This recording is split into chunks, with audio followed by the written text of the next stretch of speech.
বুক বেদনা আর নিঃসঙ্গতার মাঝে যখন একে একে নিভে যাচ্ছিল সব আশ্রয়ের আলো, তখন কেমন ছিল আমাদের প্রিয় নবীজির শৈশব।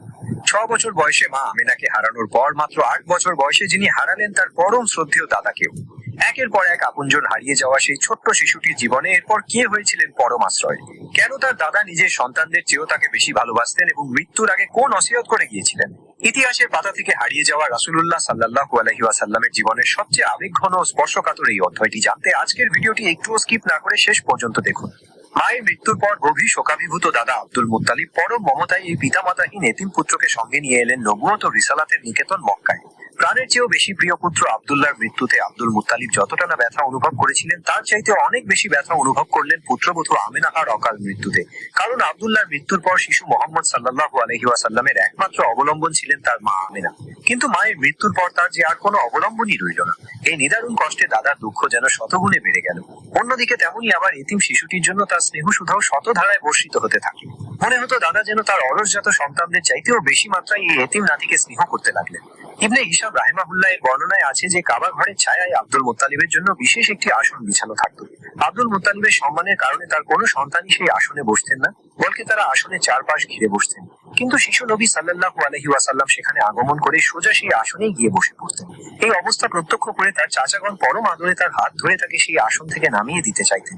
কিন্তু আব্দুল মুত্তালিবের উপস্থিতিতে শিশু নবীকে যখনই আসন থেকে নামানোর চেষ্টা করা হতো তিনি সাথে সাথে সন্তানদের বাধা দিয়ে বলতেন, ওকে তোমরা এই আসন থেকে নামানোর চেষ্টা করো না, ওকে ছেড়ে দাও। কারণ আল্লাহর শপথ এই শিশুকে সাধারণ শিশু বলে মনে হয় না, ও হচ্ছে ভিন্ন রকমের এক শিশু, এক অনন্য ব্যক্তিত্ব। এরপর দাদা পরম আদরে নাতিকে নিজের কাছেই বসিয়ে নিতেন। সেই আসনেই বসে তার গায়ে হাত বুলিয়ে বুলিয়ে সোহাগ করতেন এবং তার চমৎকার চালচলন ও কাজকর্ম দেখে মনে মনে এক অপার্থিব আনন্দ প্রকাশ করতেন। কিন্তু সুখের দিনগুলো বেশি দিন স্থায়ী হলো না। নবী মুহাম্মদ সাল্লাল্লাহু আলাইহি ওয়াসাল্লামের বয়স যখন মাত্র 8 বছর 2 মাস 10 দিন, তখন তার পরম আশ্রয় প্রিয় দাদা আব্দুল মুত্তালিবও মৃত্যুবরণ করলেন। দাদার মৃত্যুর পর নবী সাল্লাল্লাহু আলাইহি ওয়াসাল্লামের এই চরম দুঃখ শোকের মুহূর্তে তার মনের দুঃখ বেদনার বোঝা লাঘব করতে পরম মমতায় এগিয়ে এলেন আপন চাচা আবু তালিব। হৃষ্টচিত্তে তিনি আপন কাঁধে তুলে নিলেন বালক মুহাম্মদ সাল্লাল্লাহু আলাইহি ওয়াসাল্লামের লালন পালনের সকল দায়িত্ব। আর হবেই বা না কেন, বৃদ্ধ আব্দুল মুত্তালিব মৃত্যুর আগে আবু তালিবকে তো ঠিক এই ওসিয়তই করে গিয়েছিলেন।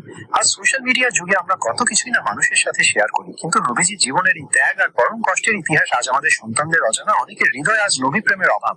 আপনার একটিমাত্র শেয়ার হতে পারে উম্মাহর কারোর জন্য দিনের আলো এবং নবীজির প্রতি ভালোবাসা নতুন করে জাগ্রত করার মাধ্যম। ইসলামের এই খাঁটি, নির্ভরযোগ্য এবং বিশুদ্ধ ইতিহাস সবার কাছে পৌঁছে দিতে ভিডিওটি এখনই আপনার প্রোফাইল থেকে শেয়ার করুন। আর আল রাহিকুল মাকতুমের পাতা থেকে এমন মন ছুঁয়ে যাওয়া সত্য ইতিহাস নিয়মিত জানতে আমাদের এই চ্যানেলটি এখনই সাবস্ক্রাইব করে পাশে থাকা বেল আইকনটি অন করে দিন। কমেন্টে অবশ্যই লিখে জানান নবীজির শৈশবের এই ত্যাগের ঘটনা আপনার হৃদয়কে কতটা নাড়া দিল। ধন্যবাদ।